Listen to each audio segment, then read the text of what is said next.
मैंने कहा सुनिए जरा मुझसे मोहब्बत है कि नहीं।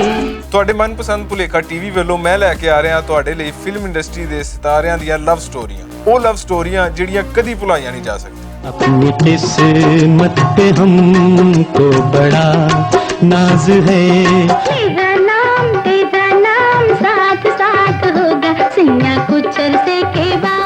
ਪਾਕਿਸਤਾਨ ਦੀ ਫਿਲਮ ਇੰਡਸਟਰੀ ਵਿੱਚ ਕਈ ਲਵ ਸਟੋਰੀਆਂ ਚੱਲੀਆਂ, ਕੁਝ ਦਾ ਅੰਜਾਮ ਬੜਾ ਦਰਦਨਾਕ ਹੋਇਆ ਤੇ ਕੁਝ ਜੋੜੇ ਅਮਰ ਮਿਸਾਲਾਂ ਬਣ ਗਏ, ਜਿਵੇਂ ਮੁਹੰਮਦ ਅਲੀ ਤੇ ਜ਼ੇਬਾ, ਸੰਤੋਸ਼ ਕੁਮਾਰ ਤੇ ਸਬੀਹਾ, ਦਰਪਨ ਤੇ ਨਈਰ ਸੁਲਤਾਨਾ। ਮੁਹੰਮਦ ਅਲੀ ਤੇ ਜ਼ੇਬਾ ਦੀ ਲਵ ਸਟੋਰੀ ਦਾ ਇਹ ਆਲਮ ਸੀ ਕਿ 20ਵੀਂ ਸਦੀ ਦੇ 7ਵੇਂ ਦਹਾਕੇ ਵਿੱਚ ਕਾਲਜਾਂ ਦੀਆਂ ਕੁੜੀਆਂ ਦੇ ਹੱਥ ਵਿੱਚ ਜੋ ਰਫ ਕਾਪੀਆਂ ਹੁੰਦੀਆਂ, ਕਿਤਾਬਾਂ ਹੁੰਦੀਆਂ ਤੇ ਉਹਨਾਂ ਉੱਤੇ ਜੋ ਕਵਰ ਚੜਾਏ ਜਾਂਦੇ, ਉਹਨਾਂ ਕਵਰਾਂ ਉੱਤੇ ਵਹੀਦ ਮੁਰਾਦ ਤੇ ਦੀਬਾ, ਨਦੀਮ ਤੇ ਚਕੋਰੀ, ਸ਼ਾਹਦ ਤੇ ਫਿਰਦੌਸ ਦੇ ਇਲਾਵਾ ਬਹੁਤੀਆਂ ਤਸਵੀਰਾਂ ਮੁਹੰਮਦ ਅਲੀ ਤੇ ਜ਼ੇਬਾ ਦੀਆਂ ਹੁੰਦੀਆਂ। ਉਹ ਜ਼ਮਾਨਾ ਹੋਰ ਤਰ੍ਹਾਂ ਦਾ ਸੀ, ਉਹ ਪਿਆਰ ਕਰਨ ਵਾਲਿਆਂ ਦਾ ਜ਼ਮਾਨਾ ਸੀ ਤੇ 50s 60s ਦਾ ਜ਼ਮਾਨਾ ਉਸ ਤੋਂ ਵੀ ਵੱਖਰਾ ਸੀ, ਮਹਿਰ ਵਫਾ ਦਾ ਸਾਦਾ ਤੇ ਮਾਸੂਮ ਜ਼ਮਾਨਾ। ਪੰਜਾਬ ਦੀ ਫਿਲਮ ਇੰਡਸਟਰੀ ਵਿੱਚ ਦੋ ਜੋੜੇ ਅਜਿਹੇ ਸਨ ਜੋ ਬੜੇ ਆਈਡੀਅਲ ਸਨ, ਜਿਨ੍ਹਾਂ ਪਿਆਰ ਕੀਤਾ, ਵਿਆਹ ਕੀਤਾ ਤੇ ਫਿਰ ਸਾਰੀ ਉਮਰ ਵਫਾ ਕੀਤੀ, ਯਾਰੀ ਇੰਜ ਨਿਭਾਈ ਕਿ ਜੱਗ ਨੂੰ ਪਤਾ ਲੱਗਿਆ ਇਹ ਇਸ਼ਕ ਵੀ ਹੁੰਦਾ ਕੀ ਹੈ। ਉਹ ਜੋੜੇ ਸਨ ਸੰਤੋਸ਼ ਤੇ ਸਬੀਹਾ, ਦਰਪਨ ਤੇ ਨਈਰ ਸੁਲਤਾਨਾ ਦੇ। ਮਾਂ ਦੇ ਰੂਪ ਵਿੱਚ ਤੇ ਭੈਣ ਦੇ ਕਿਰਦਾਰ ਵਿੱਚ ਸਬੀਹਾ ਤੇ ਨਈਰ ਸੁਲਤਾਨਾ ਨੇ ਅਦਾਕਾਰੀ ਵੀ ਕੀਤੀ। ਵੇਖਣ ਵਾਲਿਆਂ ਨੂੰ ਲੱਗਦਾ ਸੀ